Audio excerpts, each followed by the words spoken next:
This is 12.8, the last unit of chapter 12, thank God. Writing polynomial functions, okay? So here we have some graphs, and we have to list all the roots. And if you remember, roots are the x's, okay? So roots are x-intercepts. Alright, super simple, super easy. So we have to list all the places that this graph intercepts x, okay? And we have to leave it in factored form. Okay, unless otherwise, but here we're going to leave it in factored form. So I'm going to start with this one. This is -1, +1, -2, and -5, okay? So the nice thing about these ones is that there is no parabola going through this, okay? So we're not going to have any squared roots, alright? So we're going to have x minus 1, x plus 2, and x plus 5, okay?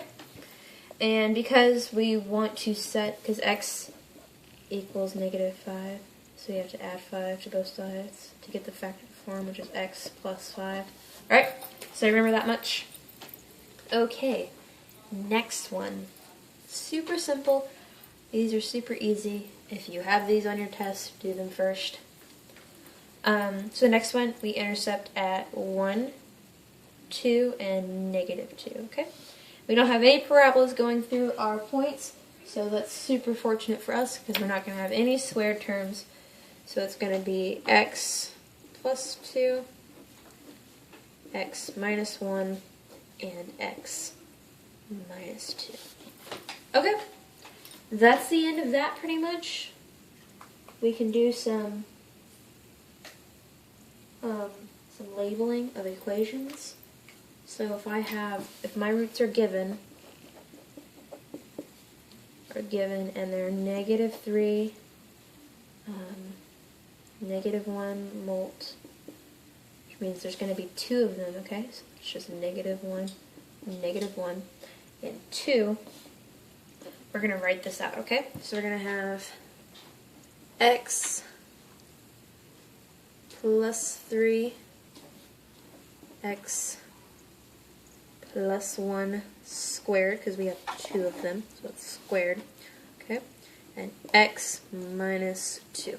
Alright, now we're going to want to factor that out. So really what this is saying is this part right here is x plus 1, x plus 1.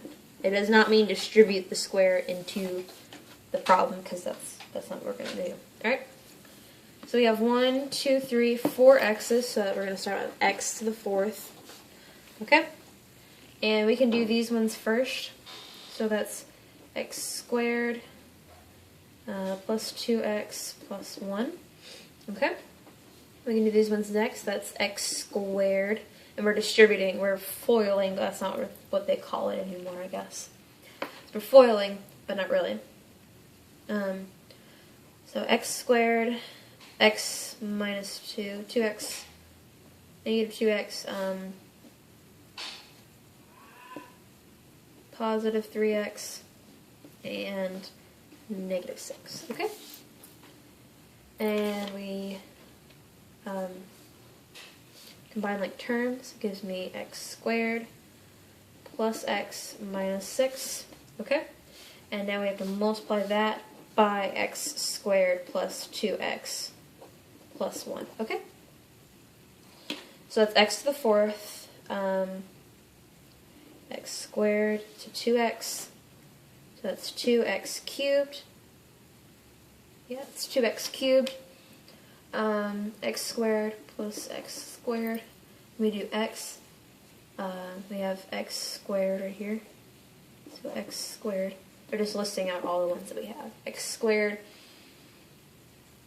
times 2x, so plus 2x squared plus x. We do 6, -6x squared. Oops, squared. negative 6x squared plus negative 12x, oops, minus 6, okay?